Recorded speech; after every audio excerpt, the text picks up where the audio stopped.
이 11조 속에는 열의 하나가 11조 아닙니까? 10가지 하나님께 주신 것 중에 그냥 한 가지를 드리는 것이 아니라 11조 속에는 첫 것을 드린다는 것이 들어있습니다. 첫 것을 감사함으로 드리는 것. 첫 것이 모든 것을 대신한다는 의미가 들어있어요. 첫 것을 드리는 신앙이 11조 신앙입니다. 내가 나에게 가장 귀한 첫 것, 귀한 것을 구별하고 앞에 있는 첫 것을 드리오니 하나님 나머지 9도 주님께서 복되게 하여 주옵소서. 나머지 9도 주님 뜻 안에서 주님의 영광을 위하여 사용하게 하여 주시옵소서. 첫 것을 드리는 거예요. 삶에 하나님께서 주신 것 가운데 첫 것을, 그냥 있는 것 중에 열의 하나를 드리는 게 아니에요. 똑같은 말 같지만 전혀 달라요.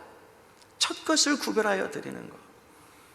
사실 우리 주님은 우리의 삶 가운데 첫 것이 되신 분입니다. 자기 자신을 우리에게 삶의 산 제사로 드리신 분이에요. 주님이 우리를 위하여 자기를 드리셨어요. 우리는 주님이 우리를 위하여 자기를 주셨을 때 믿음으로 그 주님을 받은 사람들이에요. 우리는 주님을 받은 사람들. 그런데 내가 믿음으로 나를 위하여 자기를 주신 그분을 내가 믿음으로 받았는데, 내가 소유한 주님, 내 안에 계신 주님은 부요하신 분이에요. 부요하신 분. 고린도후서 8장 9절에 우리 주 예수 그리스도의 은혜를 너희가 알거니와 부요하신 이로써 너희를 위하여 가난하게 되심은, 그렇죠, 나를 위해 자기를 주셨으니 본인은 가난하게 되셨죠. 너희를 위하여 자기를 바치셔서 가난하게 되심은 그의 주심 가난함으로 말미암아 너희를 부요하게 하려 하심이라. 우리 한번 이 말씀 읽어봅시다. 시작. 우리 주 예수 그리스도의 은혜를 너희가 알거니와 부요하신 이로써 너희를 위하여 가난하게 되심은 그의 가난함으로 말미암아 너희를 부요하게 하려 하심이라. 아멘. 나를 위한 헌금이 되신 분, 나를 위한 산 제물이 되신 분, 그래서 내가 그분을 소유했는데, 내가 그분을 가졌는데, 내 안에 그분을 모셨는데, 그런데 성경이 말하기를 그분은 부요하신 분이래요. 처음부터 부요하신 분. 그러므로 사랑하는 성도 여러분, 오늘은 감사 헌금에 대해서 이야기를 나누려고 해요. 다음 주부터는 헌금 얘기 안 하니까 걱정하지 마시고 오늘까지만 들어보세요. 감사 헌금. 우리가 하나님 앞에 감사 예물을 드릴 때 도대체 내가 감사 헌금을 드린다는 것은 무슨 의미가 있는 것인가? 무슨 신앙의 고백이 있는 것인가? 11조는 우리의 영혼의 찬송이라고 했는데 감사헌금은 무엇인가? 감사헌금을 드린다는 것은요, 하나님을, 부요하신 하나님을 내 삶을, 필요한 것을 채우시고 공급하시는 유일하신 공급원으로 삼는 고백입니다. 좀 어려운 말이지만 따라해 봅시다. 감사헌금은 하나님을 공급원으로 삼는 일입니다. 아멘. 머리로는 하나님이 부유하신 분이고 충만하신 분이고 복의 근원이시고, 머리로는 하나님께서 나의 삶의 원천이란 것을 이해할 수는 있습니다. 그러나 온전히 우리가 살면서 그분이 정말로 나의 필요를 채우시고 시마다 때마다 나에게 필요한 것을 공급해 주시는 공급의 근원이라고, 그렇게 주님을 삼고 사는 일은 조금 달라요. 머리로 이해하는 거하고 그렇게 실제로 사는 건 달라요. 삶의 차원을 넘어서 이것은 믿음의 차원이기 때문입니다. 저도 목회를 20여 년 이상 하고 있는데 시골에서 아주 목회를 시작했고, 그리고 대전에 나와서 저 산성동에서 개척교회를 했었습니다. 대부분의 목회자들의 삶이 그러하듯이 저 역시 목회를 시작하면서 참 어렵더라고요. 뭐가 어렵냐? 물질적인 궁핍함이 제일 어렵더라고요. 물질적인 궁핍함. 그래서 늘 부족하다고 여기고 가난하다고 생각하고, 그래서 원망이 생기고 불평이 생기고 불만족스러웠어요. 그래서 스스로 비참한 마음으로 어느 날 텅 빈 예배실에 예배당에 앉아서 그저 넋두리처럼 기도하면서 성경을 끄적끄적 넘기고 있었는데, 오늘 이 빌립보서의 말씀을 우연히 읽다가 제가 이 말씀 속에서 한 가지 깨달은 게 있었어요. 오늘 빌립보서, 바울은 빌립보서 교회 편지하면서 마지막 4장 19절 20절에 나의 하나님이 그리스도 예수 안에서 영광 가운데 그 풍성한 대로 너희 모든 쓸 것을 채우시리라. 하나님이 풍성하신 가운데서 나의 모든 필요한 것, 쓸 것을 채우신다는 거예요. 그 전까지는요, 제 생활을 하게 하는, 저에게 물질을 공급해 주는 유일한 근원이 나에게 사례비를 주는 교회라고 생각했어요. 교회 재정이 넉넉하지 않으니까 늘 저도 넉넉하지 않았죠. 그래서 교회에 얽매여 있었어요. 교회 재정만이 저의 관심이었어요. 그것이 저에게 물질을 공급하는 유일한 근원이라고 생각했으니까. 그런데 하나님께서 저에게 깨달음을 주셨어요. 아니다. 교회가 너에게 사례비를 준다고 교회가 너에게 모든 것을 공급하는 유일한 공급처가 아니다. 내가 사용하는 여러 가지 공급의 수단 가운데 하나다. 이해가 되시나요, 제 말씀이? 내가 사용하는, 너의 필요를 채우기 위하여 내가 사용하는 유일한 수단 가운데 하나가 교회를 통하여 너에게 사례비를 주는 것이다. 그것이 너의 유일한 공급처가 아니다. 그 뒤에는 내가 너의 필요를 채우는 유일한 공급처이다. 제가 깨닫기는 나의 이 불신앙이, 내가 사례비에 매달려 살면서 하나님의 능하심을 제한하고 있었다는 것을 깨달았어요. 하나님이 하실 일을 제한하고 있었어요. 교회가 나의 공급원이 아님을 깨닫게 된 것이죠. 그래서 미약한 교회의 재정이 아닌 하나님을 바라보고 하나님께 직접 구하고 하나님이 주시는 것으로 만족하며 하나님의 역사함을 기대하는 신앙을 하나님이 저에게 회복시켜 주셨습니다. 여러분 잘 들으십시오.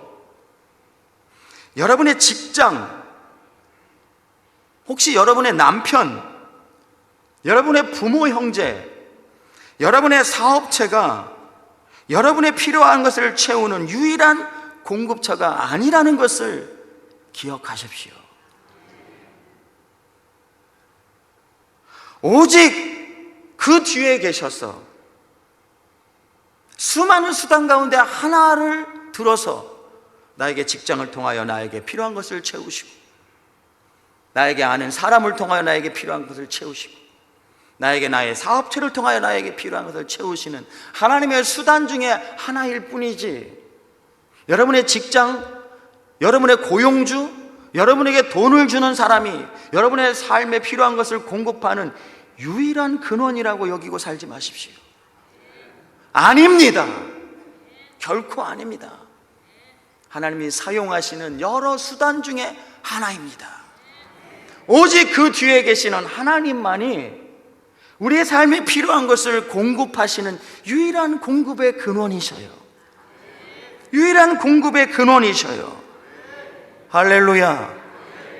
참 부끄러운 이야기지만 제가 목사가 되어서 목회를 하면서도요, 하나님이 저의 필요한 것을 채우시는 유일한 근원이라는 것을 깨닫지 못할 때는 제가 주일마다 예배 드릴 때 감사헌금을 드리지 않았어요. 감사헌금. 왜 늘 부족하게 생각했으니까. 그리고 하나님이 나에게 주신다는 것을 잊고 살았으니까 감사헌금을 드리지 않았어요. 그날 그 텅 빈 예배당에서, 그 산성동에 갑천 옆에 지금도 그 예배당이 있어요. 상가 건물이. 그 예배당에서 4층에 올라가서 제가 하나님 앞에 엎드려 비참한 제 삶을 되돌아보면서 구차한 제 인생을 원망하면서 하나님 앞에 기도하다가 우연히 편 말씀 속에서 하나님께서 제게 가르쳐 주신 거예요. 교회가 너의 필요한 것을 채우는 공급처가 아니라 내가 너의 필요한 것을 채우는 유일한 근원이다. 그때 저는 그 하나님을 바라볼 수 있는 눈을 갖게 되었고, 예배 때마다 특별히 주일 예배를 대예배라고 그러죠? 맞습니다. 특별하게 온 교회 성도들이 함께 모여서 하나님 앞에 특별한 정성으로 드리는 예배가 주일 예배예요. 그 뒤로 저는 주일 예배 때마다 빠지지 않고 크든 작든 액수와 상관없이 최선을 다해서 정성껏 감사의 예물을 봉투로 준비하여서 거기에 저의 기도와 감사의 제목을 반드시 적고 하나님 앞에 즐겨 감사의 예물을 드리기 시작하였더니 하나님은 놀라운 수단들을 사용하셔서 저의 필요한 것을 넘치도록 채워주셨습니다. 하나님이 여러분 우리의 유일한 필요를 채우시는 공급처이십니다. 나의 하나님이 그리스도 예수 안에서 영광 가운데 그 풍성한 대로 따라해 보실까요? 너의 모든 쓸 것을 채우시리라. 아멘. 저는 이 말씀을 믿습니다. 저는 이 하나님을 믿습니다. 그러므로 사랑하는 성도 여러분, 우리가 주님 앞에 특별히 주일날 하나님 앞에 나와 예배할 때는 반드시 감사의 예물을 준비하여 드려야 합니다. 그 속에 그리고 우리의 고백을 담아야 돼요.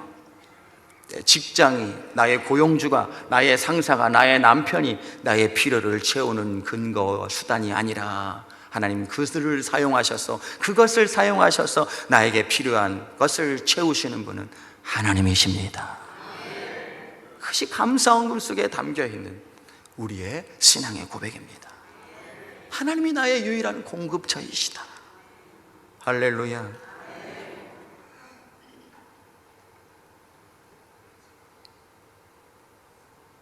사실 우리가 건축헌금도 드리고요, 선교헌금도 드리고 일천번제도 드리고 많은 예물을 드립니다.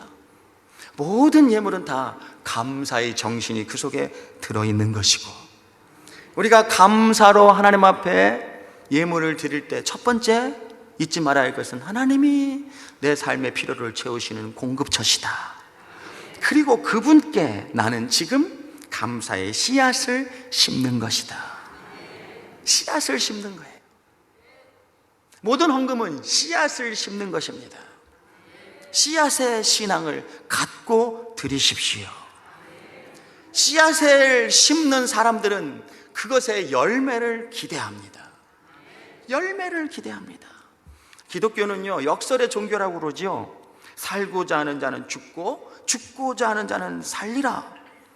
자기를 높이는 자는 낮아지고 자기를 낮추는 자는 높아지리라. 주는 자는 부요하게 되고 움켜주는 자는 더욱더 가난하게 되리라. 역설입니다. 역설. 받는 것, 우리가 하나님께로부터 받는 것도요, 사실은 역설이에요. 주는 것이 앞에 있어야 돼요. 드림이 있어야 된다는 거예요. 드림은 그러므로 받음의 기회입니다. 농사하는 사람들이 땅에 먼저 주어야, 씨를 뿌려야 얻을 수 있는 것처럼, 여러분, 농사하는 사람이 땅에 먼저 주어야 되지 않습니까? 씨를 줘야 되고 물을 줘야 하고, 여러분, 물을 주고 씨를 주지 않으면 아무것도 얻을 수 없습니다. 마찬가지로 모든 헌금은 감사의 예물이요, 감사의 예물 속에는 반드시 하나님이 주실 것을 기대하는 축복, 풍성한 열매를 기대하는 씨앗이 담겨져 있습니다. 여러분, 씨앗을 심고 그 대가를 기대하는 것은 당연한 일입니다. 기적을 기대하는 것은 그러므로 당연한 일입니다. 어떤 사람은 말합니다. 감사로 드렸으면 그것으로 끝이지 꼭 뭘 받은 것을 기대하고 드리면 그건 기복신앙 아니냐, 그건 미신신앙 아니냐, 그거 잘못 알고 있는 거예요. 잘못 알고 있는 거예요. 여러분, 생각해 보십시오. 농부가 씨앗을 뿌릴 때 풍성한 열매를 기대하는 것이 잘못된 것입니까? 농부가 농사를 시작하면서 그것으로 많은 수확을 거두기를 원하는 것이, 그것이 잘못된 생각이고 잘못된 태도고 잘못된 것입니까? 아니잖아요. 농부가 씨앗을 뿌릴 때는, 심을 때는 풍성한 추수를 기대하는 것은 당연한 것입니다. 우리가 하나님 앞에 무언가를 심을 때 우리가 예물을 심잖아요. 마음을 심고 시간을 심고 정성을 심잖아요. 심을 때 그것이 씨앗이 되어서 나의 삶 속에 풍성한 열매로 함께 하시는 것을 기대하고 바라는 것은 결코 여러분 잘못된 신앙이 아닙니다. 그래서 성경은 말하기를 믿음은 바라는 것들의 실상이다 그러셨어요. 보이지 않는 것들의 증거다 그러셨어요. 여러분, 사실 바라는 것이 없으면 믿음도 없습니다. 믿음이란 것이 무엇이냐? 믿음이란 것 자체가 바라는 거예요. 내가 믿음으로 십자가를 통하여 십자가 보혈을 믿음으로 하나님 아버지를 만났어요. 하나님 아버지를 나의 인생의 주인으로, 나의 삶의 아버지로 모시고 살게 되었어요.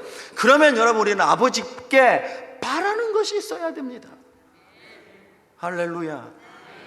우리 교회 중고등부학생들, 청년들이 있지만 저를 가끔 교회에서 만나면 인사나 꾸벅하지 저한테 와서 이거 달라고 저거 달라고 저한테 바라는 건 별로 없더라고요.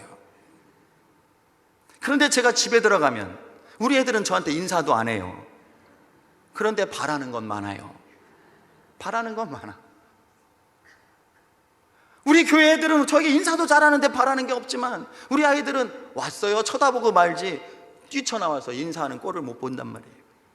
그런데 입만 열면 뭘 바래요. 아빠 이것도 필요하고 이것도 필요하고 이것도 주시고 저것도 주시고. 왜 우리 아이들은 저한테 바라는 게 많을까요? 내가 그들의 애비니까. 당연한 거죠. 잘못된 겁니까? 여러분의 자녀들이, 어린 자녀들이 부모에게 바라는 것이 있는 것이 잘못된 거예요? 원하는 게 있는 것이 잘못된 것이에요? 필요한 것을 달라고 하는 것이 잘못된 것입니까? 당연한 일입니다. 우리가 하나님을 아버지로 모시고 사는 자녀들이에요. 하나님이 우리의 아버지가 되시기 전에는 하나님께 바랄 게 없었어요. 바랄 일도 없었고요. 바라는 것이 무엇인지 알지도 못했어요.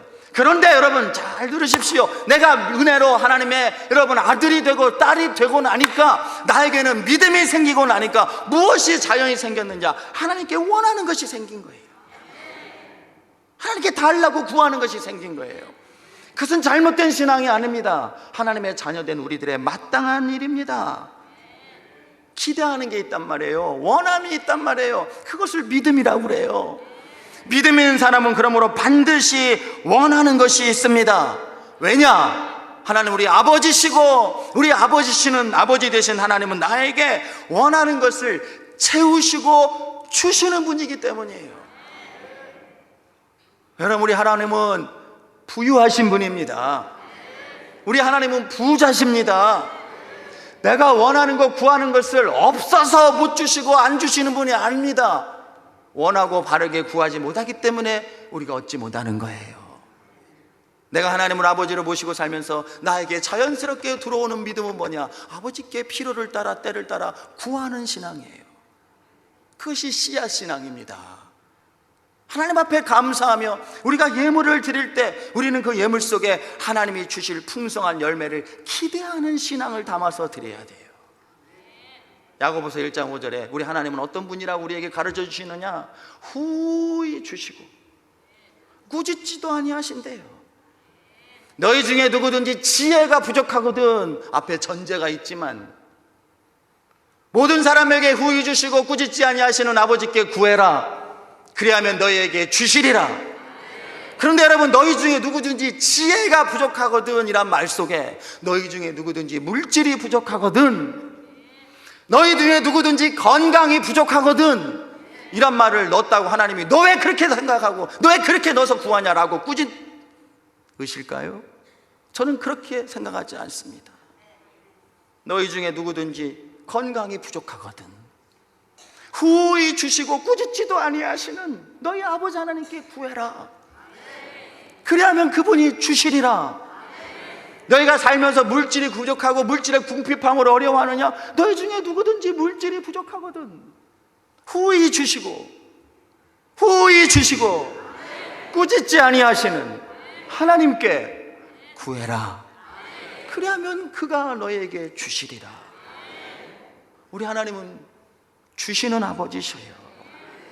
구하는 자식에게 주시는 아버지셔요. 감사헌금은 그런 정신이 들어있단 말이에요. 나의 모든 공급처가 하나님 되심을 인정하는 신앙이 들어있고 내가 하나님 앞에 심으면 반드시 하나님은 주시리라. 할렐루야. 여러분, 심으면, 그리고 기대하면 반드시 거두게 됩니다.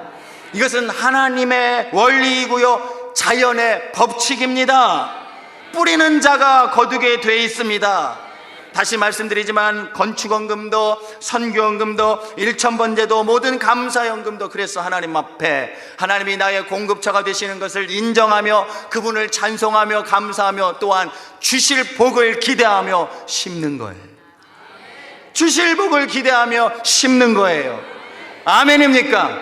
아멘입니까? 제가 많이 신방을 다니는데 특별히 우리 교회 어르신들 가정을 신방하면, 우리 장로님들, 원로장로님들 가정을 신방하면 제가 깨달은 게 하나 있어요. 정말 우리 교회 40년, 50년을 교회를 섬기면서 우리 교회 계속해서 땅을 사고 집을 짓고 기도원을 짓고 이곳에 이전하고 또 성전을 짓고, 그러니까 계속 하나님 앞에 드려야 했어요.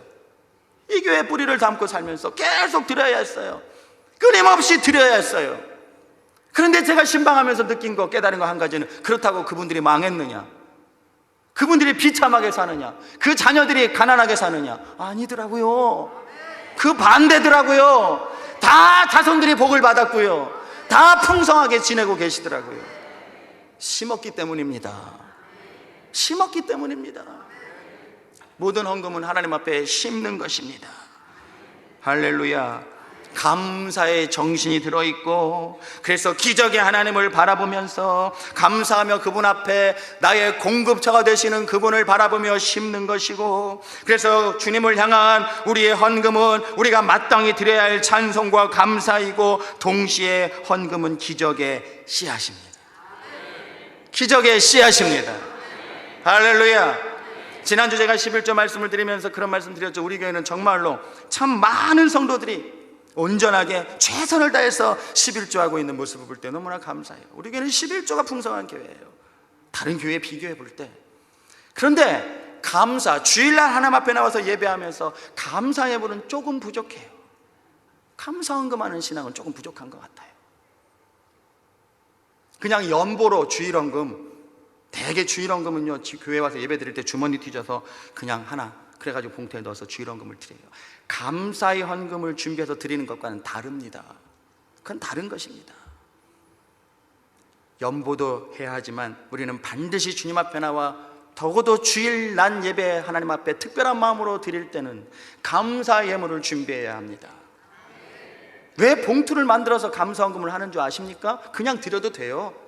그런데 우리가 봉투를 만들어서, 저도 감사헌금을 준비했지만 여기에다가 하나하나 한 주간 동안 하나님께서 나에게 함께하셔서 주신 은혜를 생각하며 감사의 제목을 적을 때 그것이 향기로운 제물이 되어서 하나님께 올라가는 거예요. 거기에 정성이 들어있는 거예요. 거기에 준비하는 모습이 있는 겁니다. 그 예물이 씨앗이 되는 거예요. 그 예물을 하나님이 씨앗처럼 받으시는 거예요. 그리고 그 씨앗이 자라서 열매가 되고 풍성한 기적이 되게 하시는 거예요. 사랑하는 성도 여러분, 주의 이름으로 권면합니다. 반드시 적어도 주일 아침 주 앞에 나와 예배할 때는 감사 예물을 준비하십시오. 정성껏 집에서부터 준비하십시오. 액수가 중요하지 않습니다. 최선을 다하여 한 주간 지켜주신 주님의 은혜를 생각하며 감사의 제목을 반드시 적어서, 아무리 급해도 한 줄이라도 감사의 제목을 적어서 하나님 앞에 심는 믿음의 사람들 되기를 주의 이름으로 축원합니다.